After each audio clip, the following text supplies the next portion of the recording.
Hey guys, it's Agatha here. Today we're going over the DSLR photo booth camera settings as well as the flash. So let's go to the back of the photo booth and let's talk about what you're going to expect once you unwrap this unit. So this is what it looks like once you open it and it's ready to go, right? You're going to hit your power button, which is down here.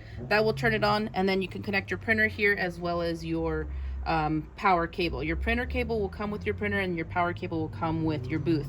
Majority of the time these will come in black, but you can custom order these on Amazon. Just type in white IEC cable and you'll see those available. So those are just extra if you care about cosmetics and want white cables.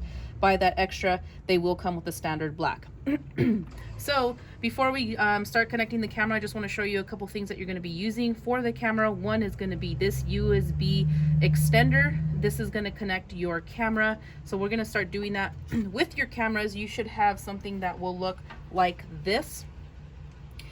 This USB will connect directly into here and then followed by the opposite end of your camera. So this is going to be your data cable, which transfers all of your photos to your computer, and it's going to be right over here. So this it'll look something like this if you're using a Canon T6, T7, 2000D or anything like that. But T6s, T7s are the ones that we're going to be using. Make sure you're on AF, which is autofocus, and your stabilizer is on. This is your zoom ring where you can zoom in and out and custom frame your shot. And then this is your manual focus ring. Okay, that's if you're going to be using manual focus, which you're not going to be using, so you're going to leave that on autofocus, but I do want you to know what that does. That does put your photo in focus. Okay, next you're going to be doing these settings right over here is manual mode. Manual mode is what you're going to always be doing. You're not going to be running on auto or portrait or TV or shutter. You're going to be running on manual mode, so make sure that that's on. Okay, and this is your on and off switch. For a majority of you guys are going to be using this type of camera. And then up here is your hot shoe. This is where your hot shoe is going to live for your flash, and that's an entirely different video for flash, but just know that that's where your hot shoe is going to live for your flash unit. Now, coming down here to the battery door, you're going to make sure, if you're going to be offering photos, photo booth, GIFs, videos, boomerangs, you're going to need an SD card. You could see that this one says 80 megabytes per second. Do not use this one. You're going to use a minimum of 200 megabytes per second. So you're going to want to make sure you get a scan disk. I'll put a link in the video of the ones that to purchase, but SD cards, you're going to get minimum 200 megabytes per second. And then that'll go in there. It'll help do the data transfer. Number two, the next one is going to be the AC adapter. So if you are using a Canon T6, T7, or whatever camera you're using, whether it's the Canon R10, Nikon 3400, you're gonna need this. Okay, so the other cable that's already installed for you, right, it comes back here. This is your AC adapter. This is going to give your battery constant power, but you do need one of these, which is the dummy battery. So if you're using Canon T6 dummy battery, look it up on Amazon. Everybody has a different one. They're not all the same, so make sure you type in your specific camera, especially those that are purchasing the shell bundles. You will have to buy one of these, so make sure type in dummy battery 4 and then type in your camera. Make sure your camera does have this little flap here, otherwise your door will not close and the camera will not turn on. So as you notice, the camera is automatically detected by the computer, which is perfect. The two settings that we're going to make sure to enable is we're going to go to menu. We're going to first off, right over here, clear the settings. So we're going to select that, clear all custom functions, and clear all settings. So that way we are 100% clear of any settings that are going to disrupt our flow throughout the photo booth mode.